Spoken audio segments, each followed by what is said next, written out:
દેવાધિદેવ પરમાત્મા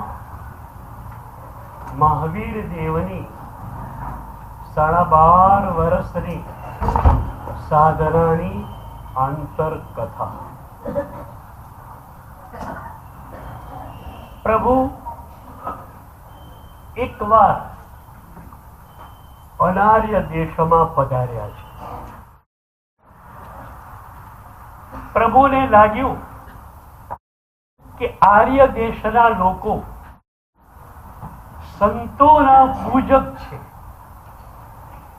અને એથી મને જો વધારે ઉપસર્ગો નહીં આપે તો મારું કર્મ ખરશે કેમ? આપણો આર્ય દેશ પહેલેથી સંતોનો પૂજક રહ્યો છે. એક ઘટના મને યાદ આવે છે. અમે લોકો પારીતાણાથી ઉના અજારાની યાત્રા માટે નીકળેલા. એક જગ્યાએ સીધો જ 22 કિલોમીટરનો સ્ટોપ આવતો હતો. એ પહેલા દેરાસર, ઉપાશ્રય, ઘરો કોઈ વ્યવસ્થા નહોતી. સીધું જ 22 કિલોમીટરે વ્યવસ્થા હતી. તો વિચાર્યું કે 8 કિલોમીટર સાંજે જઈએ તો સવારે 14 જતું રહેવાય. તપાસ કરી 9 કિલોમીટર ઉપર એક ગામ હતું, ઉપડ્યા. સાંજે ત્યાં પહોંચ્યા. ત્યાં દેરાસર, ઉપાશ્રય કોઈ વ્યવસ્થા નહોતી. પણ હિન્દુનું ગામ હોય ત્યાં સંતોને બધી જ વ્યવસ્થા મળી જ જાય. હવે ગામમાં જવાનો વિચાર કરીએ એ પહેલા રોડ ઉપર જ હાઈસ્કૂલ દેખાય. તો વિચાર્યું કે ગામમાં જવાની જરૂર ક્યાં છે? હાઈસ્કૂલનો દરવાજો ખુલ્લો હતો. અંદર ગયા. પટાવાળો હતો.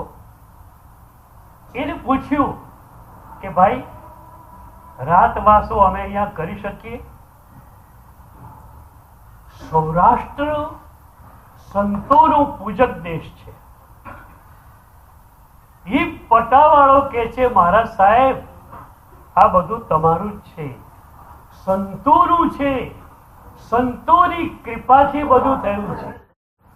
તમારે વળી પૂછવાનું હોય, આ તમારું જ છે બધું. થોડી ગરમી હતી તો વિચાર્યું કે બહાર કોરિડોરમાં સંથારો કરી દઈશું. પણ એને તો રૂમ ખોલવા માંડ્યા. મેં કહ્યું, ભાઈ, રૂમની જરૂરિયાત નથી. નહીં મારા સાહેબ, તમે અમારા મહેમાન છો. મહેમાનને બહાર સુવાડીએ અમે?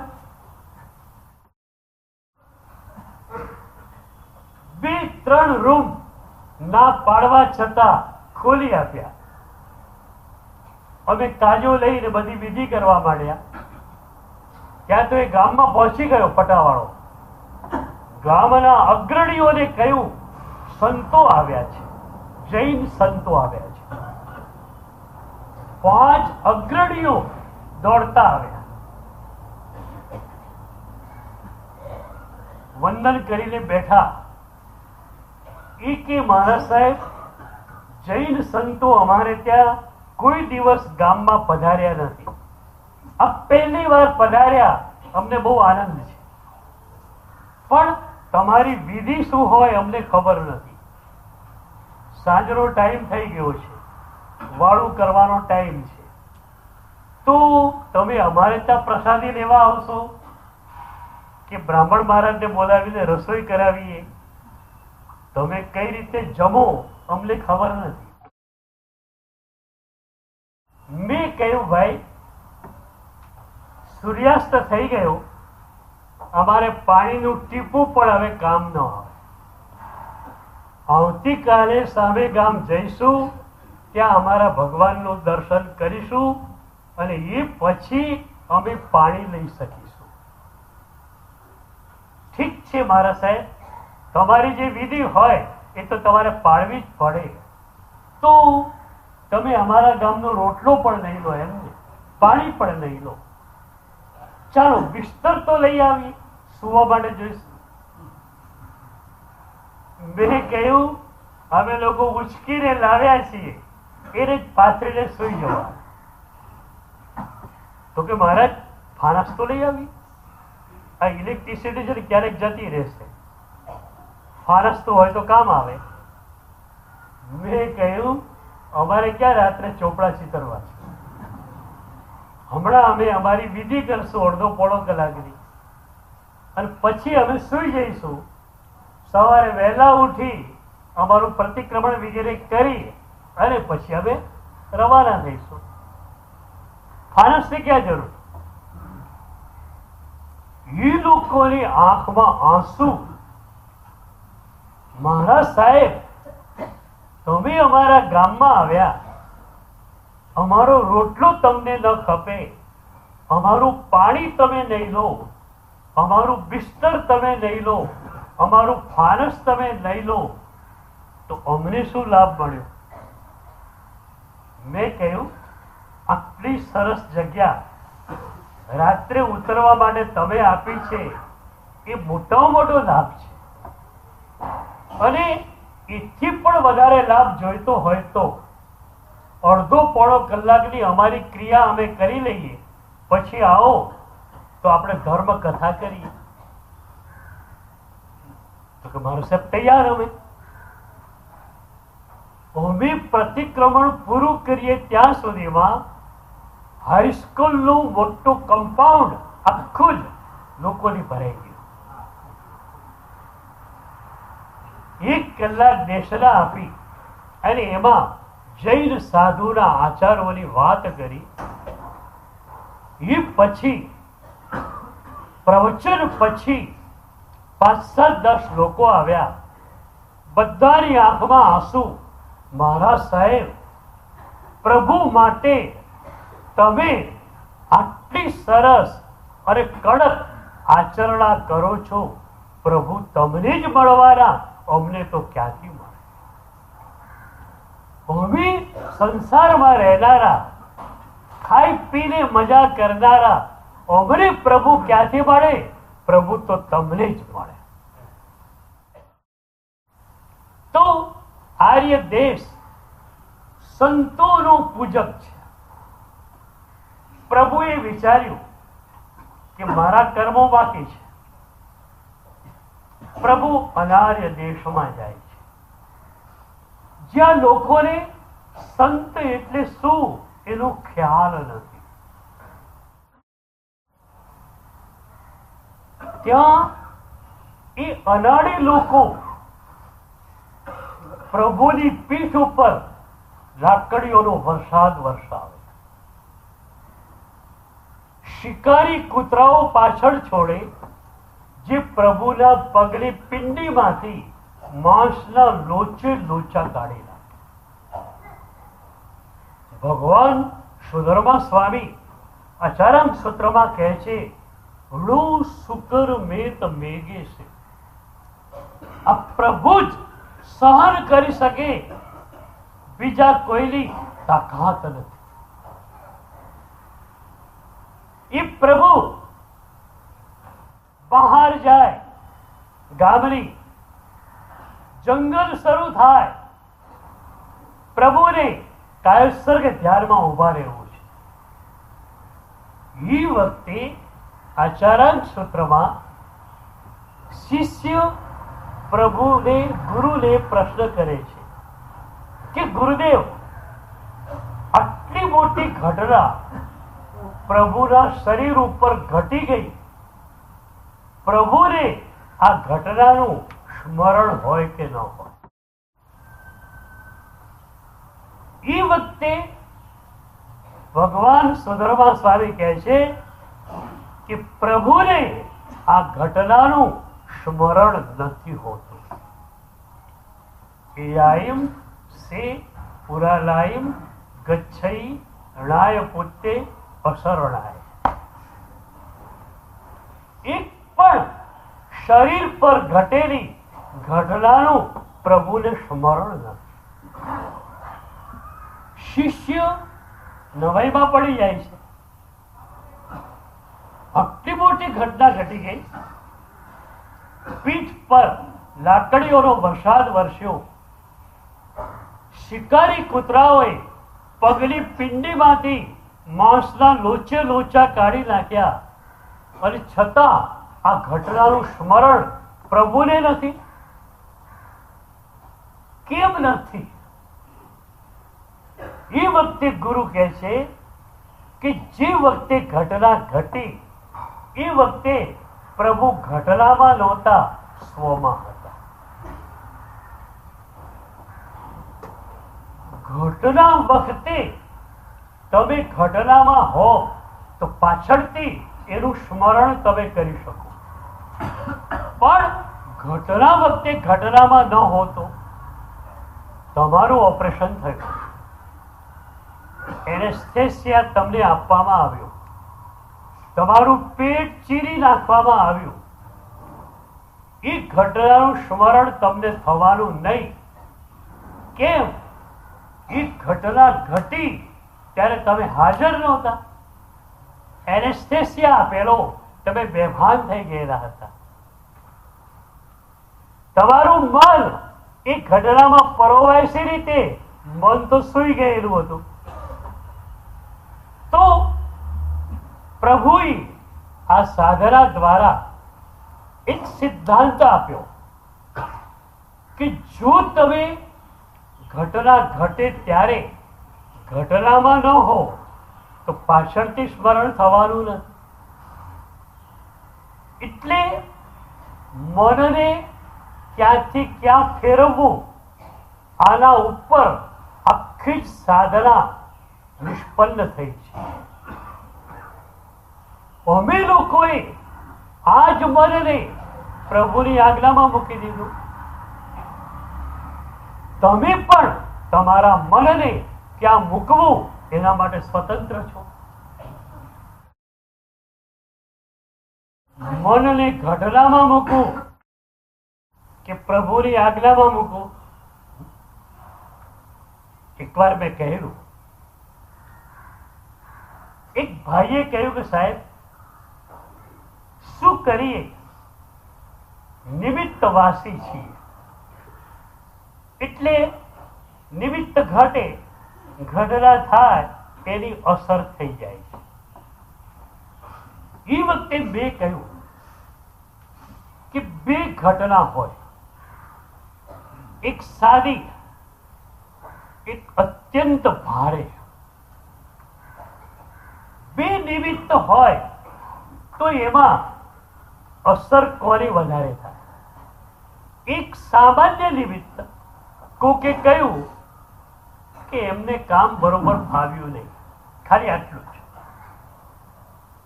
બીજાએ સીધું જ બોમ્બાર્ડમેન્ટ કર્યું, આને કામ હોપાય,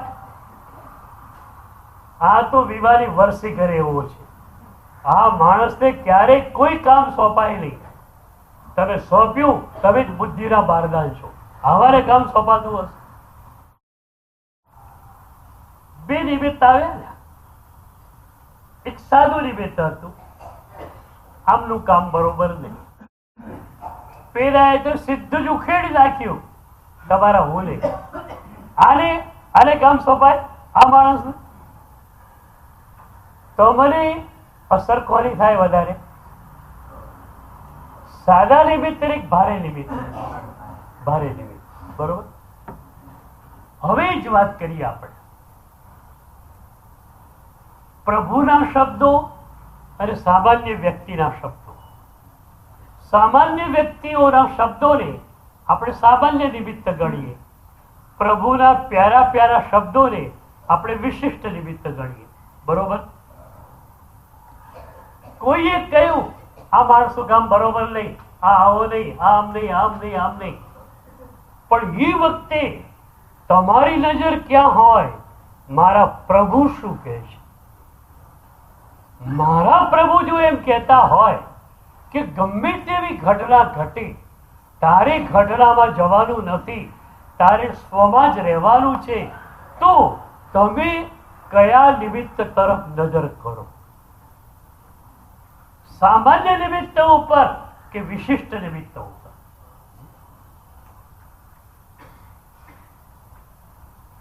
તમે તો આચારક સૂત્ર કંઠસ્થ કરી લીધું, ઉત્તરાધ્યાય સૂત્ર કંઠસ્થ કરી લીધું. ભગવાને કહ્યું, વો સમીણ હણે કો હમ. ક્રોધને દૂર કરવો હોય તો માત્ર સમભાવ જરૂરી છે.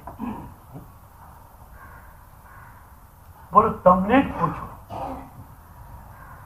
એક્શનની સામે રિએક્શનની દુનિયામાં તમે છો, તમારો અનુભવ શું? અમને પ્રભુએ સૂત્ર આપ્યું, એક્શનની સામે નોન એક્શન. તમારી પાસે કયું સૂત્ર છે? એક્શન સામે રિએક્શન. ઈટનો જવાબ પથ્થરથી, બરોબર? તો એક્શનની સામે રિએક્શન કદાચ છે તમારી પાસે. હવે એક અનુભવ તો કરો કે એક્શનની સામે નોન એક્શન આવે તો ખરેખર મજા આવે કે ન આવે?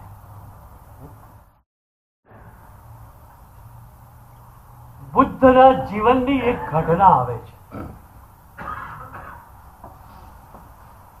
એક માણસે વિના કારણે બુદ્ધ ભગવાન ઉપર ગાળોનો વરસાદ વરસાવ્યો. 10 મિનિટ, 15 મિનિટ, 20 મિનિટ બુદ્ધ હસતા જ રહ્યા. એક્શનની સામે નોન એક્શન. હું ઘણી વાર કહું, આપણે નાના હતા ને ત્યારે પેલા જૂના ટાયરના પૈડાને ફેરવતા, પણ એ ટાયર ફરે ક્યારે? સાયકલ નું હોય કે ગમે તે હોય, બાઇક નું હોય, આખું હોય તો, અડધું હોય તો ફરે ખરું. એક્શન કોઈએ આપ્યું, એ માણસ સ્વતંત્ર છે. એક્શન એને આપી દીધું. તમારે રિએક્શન આપવું કે ન આપવું એના માટે તમે સ્વતંત્ર છો. પણ તમે એક્શનની સામે રિએક્શન કરો એટલે શું થયું? પેલું આખું થઈ ગયું, ફરવા માંડ્યું. પછી વરઘોડો ચાલ્યો તમારો. બુદ્ધ ભગવાન પાસે એક્શનની સામે નોન એક્શન છે. અમારા મુનિવરો પાસે, અમારી સાધ્વીજીઓ પાસે શું હોય? એક્શનની સામે નોન એક્શન. રિએક્શન નહીં, ક્યારે પણ નહીં. બુદ્ધ હસતા રે હસતા હોય છે. પેલો માણસ 25 મિનિટે થાકી ગયો, સામે 2-4 શબ્દ મળે ને તો પેટ્રોલ પુરાય પાછું, એટલે ગાડી આગળ ચાલે. પણ સામે બોલવાનો તો નથી એક શબ્દ, ઉપરથી હસતા રહે છે. બુદ્ધ હસે. 25 મિનિટે પેલો થાકી ગયો. એ પછી પટ્ટ શિષ્ય આનંદે પૂછ્યું કે ભગવાન, આને આટલી બધી ગાળો આપી, તમને સેજ પણ ગુસ્સો ન આવ્યો? તમારી પાસે માસ્ટર કી કઈ છે? ત્યારે બુદ્ધે કહ્યું કે મને એ માણસની દયા આવતી. કેમ? એક કૂવો હોય, ન પાણીઓ કૂવો, જેવા પાણી છે જ, માત્ર રેત અને કાંકરા જ છે. પાણી સુકાઈ ગયું છે. હવે એમાં કોઈ ડોલ નાખે અને આમ ફેરવ્યા કરે, એથી શું થાય? પાણી છે જ નહીં અંદર, તો પાણી આવવાનું હતું. એ બે બિચારાએ 25 મિનિટ સુધી ડોલ અંદર નાખ કરી, પણ હું તો ન પાણીઓ કૂવો છું. ગુસ્સો થવાની કોઈ સંભાવના જ ભીતર નથી રહી. એટલે એણે રિએક્શન માટે મહેનત ઘણી કરી, પણ એની મહેનત નિષ્ફળ ગઈ. મને એના ઉપર દયા આવતી હતી, કરુણા આવતી હતી. તો તમને આ સૂત્ર ગમે એ મારે પૂછવું છે. ચલો આપણે એટલું કરીએ. એક્શનની સામે રિએક્શનનો અનુભવ તમને છે ને?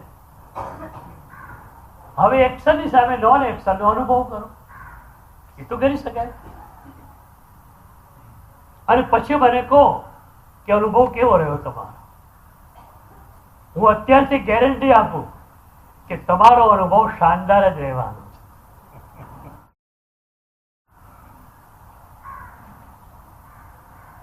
કારણ એક્શનની સામે રિએક્શન તમે આપો છો ને, ત્યારે તમારું સમીકરણ ખોટું છે. તમે એમ માનો છો એણે મને કહ્યું, હું એને દવાઈ દઉં, કેમ મને કહી જાય. પણ વાત એ છે કે તમે ગમે એટલા ગુસ્સાથી બોલશો, માથું દુખવા કોનું આવવાનું છે? અડધો કલાક નોન સ્ટોપ ગુસ્સે થાવ તો ખબર પડે. મેટાસેન્ડિક સારિડોનની ટેબ્લેટ લેવી પડશે તમારે. કર્મબંધની વાત જવા દો. શરીરના સ્તર પર, મનના સ્તર પર કેટલી પીડા થાય છે. અને પછી ધારો કે તમે એને પહોંચી ન વળ્યા તો કેટલો સમય સુધી મનમાં દર્દ રહેવાનું. એ કેટલો મોટો થઈ ગયો, મને આમ કહી ગયો, મને આમ કહી ગયો, મને આમ કહી ગયો. તમે દુઃખી કેટલો સમય રહેવાના. તો ગુનો બીજાએ કર્યો, પીડા તમારે સહન કરવાની, સજા તમારે સહન કરવાની. ગુનો એને કર્યો, સજા એ ભોગવે. તમે કેમ સજા ભોગવો છો? વાય, શા માટે? તો અમે લોકો એવર ફ્રેશ ને એવર ગીલી, એનું કારણ આ નોન એક્શન. રિએક્શન ઘરે મૂકીને આવ્યા. તો પ્રભુની સાધનામાં શું હતું? પ્રભુએ ઉપયોગને ફેરવી નાખ્યો. ઉપયોગને પ્રભુ સતત સ્વમાં રાખતા હતા. અમારો જે આનંદ છે ને, એ આનંદ આનો જ છે. અમારો પણ ઉપયોગ પરમાં હોય તો અમે પણ દુઃખી થઈએ. મારી સભામાં આટલા લોકો આવવા જોઈએ, હું આવ્યો ને આટલા અનુષ્ઠાનો થવા જોઈએ, આવી ઈચ્છા એક મુનિ પાસે હોય અને એ મુનિ એ રીતે ઈચ્છા દ્વારા પરમાં ગયો, એ પણ પીડિત હોય. અમે પણ સુખી ક્યારે? માત્ર ને માત્ર અમે સ્વમાં રહીએ ત્યારે. પણ પ્રભુએ સ્વમાં રહેવા માટેના એટલા બધા આયામો અમને આપ્યા છે કે અમે લોકો ક્યારે પણ પરમાં જઈ શકીએ. 5 સ્ટાર હોટલનું મેનુ સામે હોય તો સૂકો રોટલો કોણ થાય? ભગવાને કેટલા મજાના યોગો અમને આપ્યા. શુભના યોગો પણ કેટલા. સ્વાધ્યાયમાં કેટલી વેરાયટી. પ્રસંગરતિ, જ્ઞાનસાર, આચારામ, ઉત્તરાધ્યય, ભક્તિમાં કેટલી વેરાયટી. ઉપાધ્યાયજી ભગવંતના સ્તવનો, દેવચંદ્રજીના સ્તવનો, આનંદગણજી ભગવંતના સ્તવનો. જલસો જ જલસો છે. અમારે તો જલસો છે, તમારે પણ જલસો છે. પ્રભુ શાસન જેને પણ મળ્યું છે એને જલસો છે. કેટલા મજાના યોગો પ્રભુએ આપ્યા. હું ઘણી વાર કહેતો હોઉં કે મમ્મી ઘરે દીકરાને હલવો, પુડિંગ્સ, નમકીન બધું જ બનાવી આપતી હોય, સારામાં સારું દીકરાની ચોઈસ પ્રમાણે, એ દીકરો દારી ગલ્લે શા માટે જાય?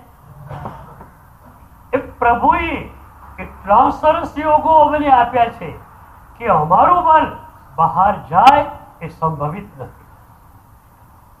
તમારા મનને પણ તમારે ભીતર રાખવું છે. એક નાનકડો પ્રેક્ટિકલ એપ્રોચ આજે બતાવું. ઘરે અને ઓફિસે ખૂબ સારા પુસ્તકો રાખો. મારી દૃષ્ટિએ બે પ્રતિક્રમણ સૂત્રોનો અર્થ જો તમે ન કર્યા હોય તો સૌથી પહેલા તમારે એ કરવા છે. એ પુસ્તક ઘરે પણ હોય, ઓફિસે પણ હોય. એક બહાર ગયો, બીજો આવવાનો છે. વચનો જે ટાઈમ છે એ ટાઈમમાં તમે શું કરશો? નમુત્તોળમના અર્થને વાંચશો. 1 મિનિટ તમારી નકામી ન જવી જોઈએ. પછી એવું બને કે નમુત્તોળમ તમારા મનનો એવો કબજો લઈ લે કે બહાર આવી પણ જાય, તમે એની જોડે સોદો કરી પણ લો ઉપરના મનથી, અને નીચેનું મન જે છે એ માત્ર ને માત્ર નમુત્તોળમમાં હોય. ઉપરનું મન વ્યવહારના કામો કર્યા કરે, બિઝનેસના કામો કર્યા કરે, અને નીચેનું જે મન છે એ આપણે પ્રભુને, પ્રભુની આજ્ઞાને, ગણધર ભગવંતોએ આપેલા સૂત્રોને આપી દે. એક બહુ પ્યારું પદ નમુત્તોળમમાં આવ્યું, ચક્ષુ દયાળુ. ભીતરી આંખો, અંદરની આંખો આપણને કોણ આપે? પ્રભુ આપે. ચક્ષુ દયાળુ. આ જે આંખો મળી છે એ તો આઉટર સ્પેસ ને જોઈ શકશે, બહારની દુનિયાને જોઈ શકશે.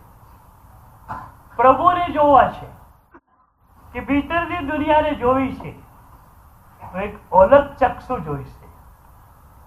અને એ ચક્ષુ કોણ આપશે? પ્રભુ આપશે. પ્રભુ ભીતરી દુનિયાને જોઈ શકાય એવી ચક્ષુ તમને આપે, ભીતરનો આનંદ તમે માણી શકો એવું મન પ્રભુ તમને આપવા તૈયાર. તમે તૈયાર?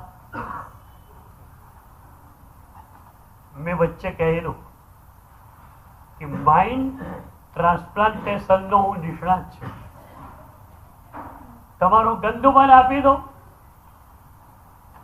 સરસ મજાનું મન તમને આપી દો.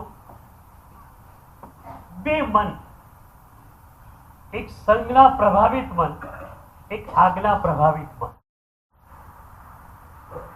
તમારી પાસે સંજ્ઞા પ્રભાવિત મન હોય, આવી જાઓ અહીંયા, તમને આજ્ઞા પ્રભાવિત મન આપી દઈએ. સંજ્ઞા પ્રભાવિત મન માત્ર પીડા આપશે, આજ્ઞા પ્રભાવિત મન માત્ર આનંદ આપશે. સંજ્ઞા પ્રભાવિત મન સીધું જ તમારું હું પકડાશે. મને પેલાએ આમ કીધું, ખલાસ. તમે પીડિત થઈ ગયા, હેરાન પરેશાન થઈ ગયા. બોલો કોણે હેરાન કર્યા? એક મુનિને અજાણી માણસ ગાળો આપે છે. મુનિને કાંઈ થતું નથી. તમને એ વ્યક્તિ ગાળો આપે છે, તમને પીડા થાય છે. કારણ શું?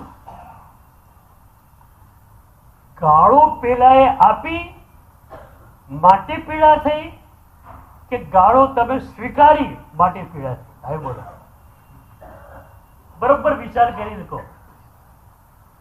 પેલાએ ગાળો આપી માટે તમને પીડા થઈ કે તમે એ ગાળોને પકડી લીધી માટે પીડા થઈ? મુનિ એ ગાળોને પકડતા જ નથી. મુનિ કહે છે તો આને કહે છે હું આ ક્યાં છું? હું શરીર નથી, હું તો નિર્મલ ચેતના છું. તમે પણ એ ગાળોને સ્વીકારો નહીં તો શું થાય? તમે પીડિત થાવ ખરા? તો આનંદિત રહેવાનું તમારા હાથમાં બીજાના હાથમાં. બોલો, હું ઘણી વાર કહું છું, તળાવ હોય, પાળ પર બેઠેલા માણસો નવરા બેઠા છે, કાંકરો હાથમાં આવ્યો, એક જણાએ કાંકરો ફેંક્યો તળાવમાં. એ તળાવમાં શું થાય? કુંડાળા કુંડાળા કુંડાળા. બીજાએ કાંકરો ફેંક્યો, ફરી પાછા કુંડાળા કુંડાળા. બરોબર? હવે તમારા મનની સ્થિતિ આ તળાવ જેવી છે. કોકે કહ્યું તમે બહુ સારા, એટલે રતિ ભાવના કુંડાળા પેદા. કોઈએ તમને ખરાબ કહ્યા એટલે અરતી ભાવના દ્વેષના કુંડાળા શરૂ થયા. આમાં તમે તો હેરાન થઈ ગયા. કાંકરો નાખનારને અટકાવી શકાતા ન હોય ત્યારે તળાવે શું કરવું જોઈએ? -ડિગ્રી જયારે ઠંડી હોય છે, -5, -10, -15, ત્યારે તળાવની ઉપરની સપાટી ફ્રીજ થઈ જાય, બરફમાં ફેરવાઈ જાય. એ તળાવની સપાટી ફ્રીજ થઈ ગઈ પછી કોઈ કાંકરો નાખે તો શું થાય? એક પણ કુંડાળું થાય નહીં. તો મારો સવાલ એ છે કે કાંકરા નાખનારાને અટકાવી શકાય એમ નથી, તો આપણે તળાવને બદલવું પડે. સીધી વાત છે. તમારી આજુબાજુમાં એવા લોકો છે, કેટલાક તમારી પ્રશંસા કરશે, જેને સ્વાર્થ છે, તમારી પાસેથી કંઈક કાઢવું છે. કેટલાક તમારી નિંદા પણ કરશે. હવે આમાં તમે તો હેરાન પરેશાન થઈ જવાના. એક જ રસ્તો છે, એ કાંકરા ફેંકનારાને અટકાવી શકાય એમ નથી, તમારે તમારા તળાવને ફેરવવું પડે. તળાવની સપાટી ફ્રીજ કરી નાખો. ફ્રીજ કરી એટલે અસર થતી નથી. પ્રવાહી પાણી હતું ત્યારે અસર થતી હતી, એ સપાટી ફ્રીજ થઈ ગઈ, હવે કાંકરાની કોઈ અસર થતી નથી. તો ઘટના અપ્રભાવિત મન તમારું બની જાય. અમારું મન ઘટના અપ્રભાવિત છે. ઘટના આમ ઘટી તો બી સ્વીકાર્ય, આમ ઘટી તો બી સ્વીકાર્ય. અમારા માટે બધું સ્વીકાર્ય છે. અને સર્વ સ્વીકાર હોવાને કારણે અમારા મનની તળાવની સપાટી ફ્રીજ થઈ ગઈ. હવે કોઈ કાંકરાની કોઈ અસર નથી. આટલું બરોબર યાદ રાખવા છે કે તમારું સુખ તમારા હાથમાં છે. જે ક્ષણે તમે બીજાના હાથમાં તમારું સુખ આપો છો, એ ક્ષણે તમારું સુખ તમારી પાસે રહેવાનું નથી. તમે અત્યારે બીજાના હાથમાં તમારું સુખ મૂકેલું છે. આજુબાજુ વાળા બધા કે તમે સારા, તો તમને લાગે હું સારો છું.